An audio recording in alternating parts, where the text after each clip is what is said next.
Good evening, everyone. I'm Dr. Rajeshwari, Junior Resident from Department of Radiation Oncology, NIMS, Hyderabad.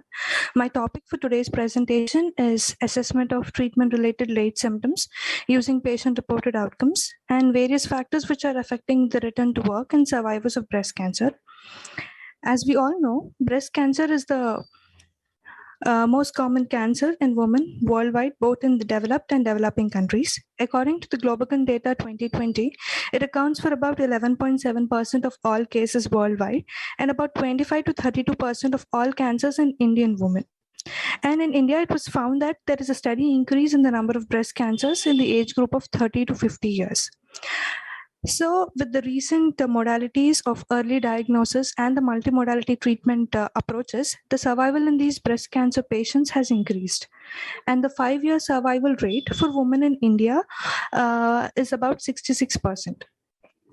So the present standard of care for treating the breast cancer patients is a multimodality approach, which includes surgery, which could be a modified radical mastectomy or a breast conservation surgery, radiotherapy, and systemic therapy, which could include chemotherapy, endocrine therapy, or targeted therapy based on the immunohistochemical status of the patients. So with these multimodality treatment approaches, there has been a major reduction in the mortality rate in these breast cancer patients. But simultaneously, with these multimodality treatment approach, patients are going through a various lot of side effects which are related to these treatments. So these side effects could be acute effects or it could be late effects. But the most common late effects which these patients are going through are pain, fatigue, lymphedema. Then we have peripheral neuropathies, loss of limb strength, osteoporosis. So these late effects which these patients are going through can affect the patient's participation in activities of their daily life and also in their employment. So morbidity which is associated with the disease along with these treatment side effects is causing impairment in the physiological and psychological behavior of the patients. So with this is limiting the patient's ability to perform the desired daily tasks and daily routine works. Along with these, there are certain health-related and work-related variables which is affecting the return to pre-morbid function status in these women. So support from family, the work environment, employer support, all of these affect the return to work in these breast cancer survivors. And also in India, diagnosis of cancer in such is associated with a lot of cultural and social stigma. And these patients might be going through certain situations like familial distancing, then social isolation. So, and because of the treatment related effects like loss of hair, weight gain, lymphedema, and loss of breast, all of these treatment effects can also create certain sort of self stigma in patients, which like limit them from returning to their daily activities or limiting their social gatherings and so on. So evidence suggests that symptoms which these patients are going through post-treatment and on follow-up are usually underreported by the physician assessment. So patient-reported outcomes can capture the patient's perspective and experience, thereby potentially improving our evaluation of the patient and ensuring them a proper care. And in India, on the breast cancer survivors, there is very little literature which is depicting these symptoms and assessing these factors which are affecting their return to work. So our aim in this study was to assess various treatment-related late effects and the factors which are affecting the return to work in these breast cancer survivors. So ours was a single center cross-sectional study where a total of 98 patients with breast cancer who have received curative treatment, that is surgery, systemic chemotherapy and radiotherapy. And post-radiotherapy, these patients were on a median follow-up of about 6 to 12 months. So these patients were included in our study, and socio-demographic details, disease and treatment-related details were collected from our case records. And patients were interviewed to assess their type of work, the hours of work prior to diagnosis, and also at the time of the study, that is 6 to 12 months post completion of radiotherapy. So the extent to which these patients were able to return back to the pre-diagnosis level of work was noted, and the factors which were hindering them were documented after these qualitative interviews. And patients were assessed separately in two different categories, like return to household chores and return to employment were assessed separately. And these were quantified in terms of like full return and partial return, like whether they were having breaks or whether they were not able to completely engage the same duration as they were able to engage prior to diagnosis. So that is how these patients were assessed on return to work. And treatment-related symptoms were assessed using selected questions from the NCI Pro CTCA questionnaire.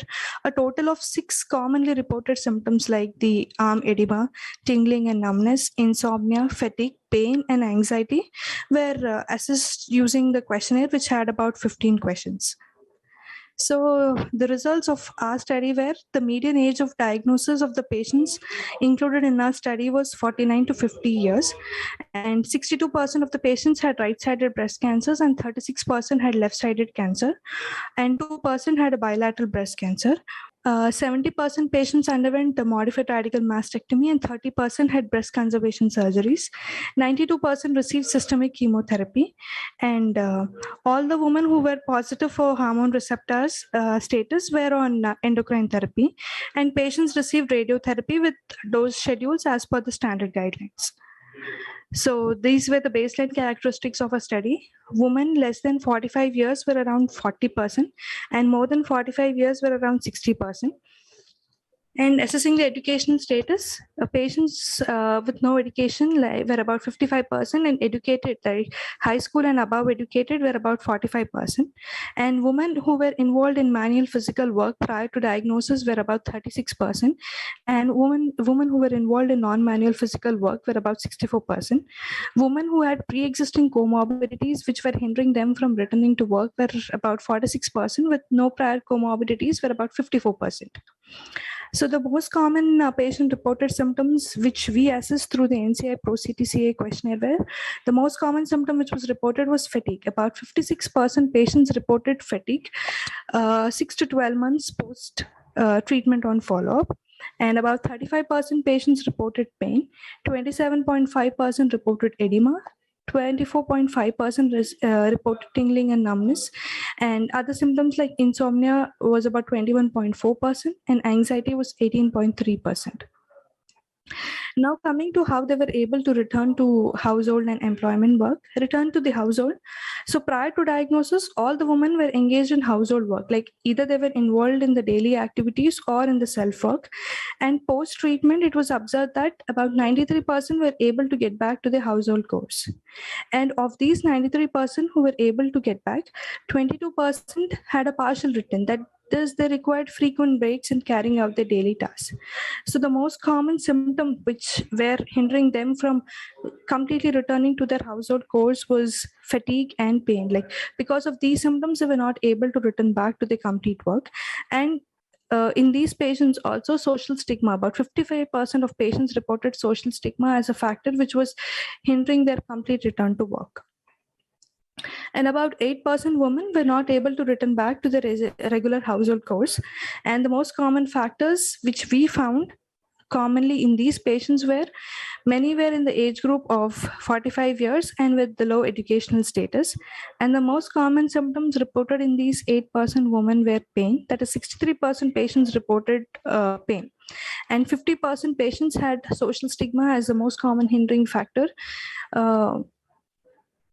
Next, coming to the return to employment in these patients, about 57% of the women were employed prior to diagnosis, and 35% were able to return back to their employment, and 65% were not able to get back to employment.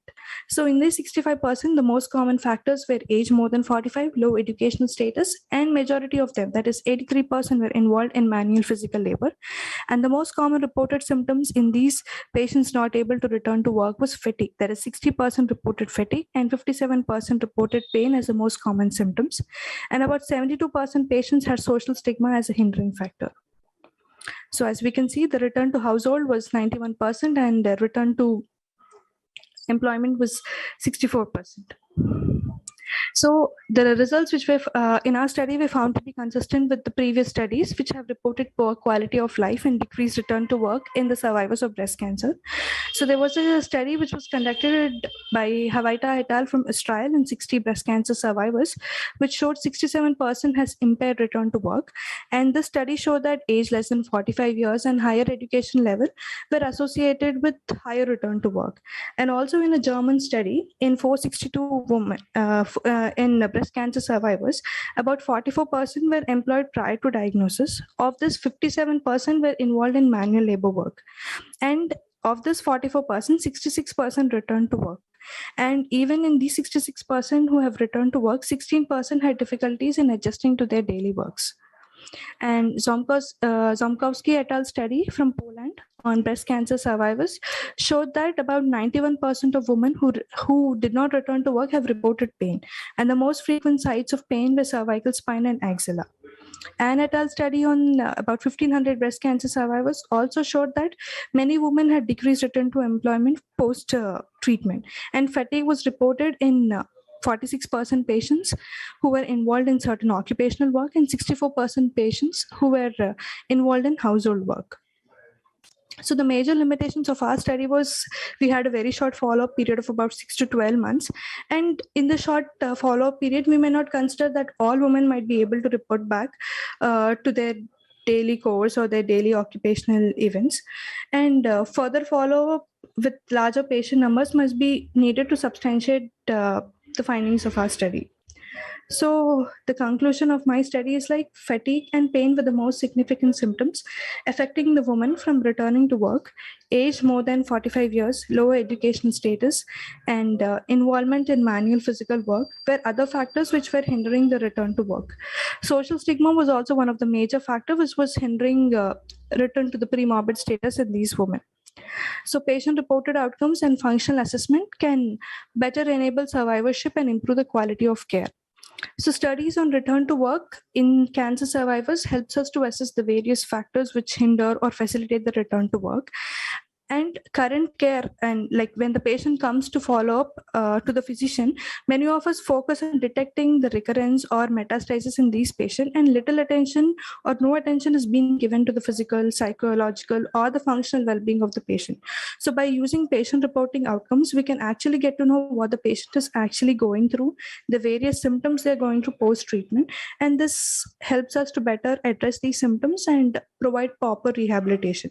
So these kind of studies on breast cancer survivors help us to design a proper interventional model to address all the factors which are hindering them from returning to their pre-morbid status and help these survivors to return to their normal life. Thank you.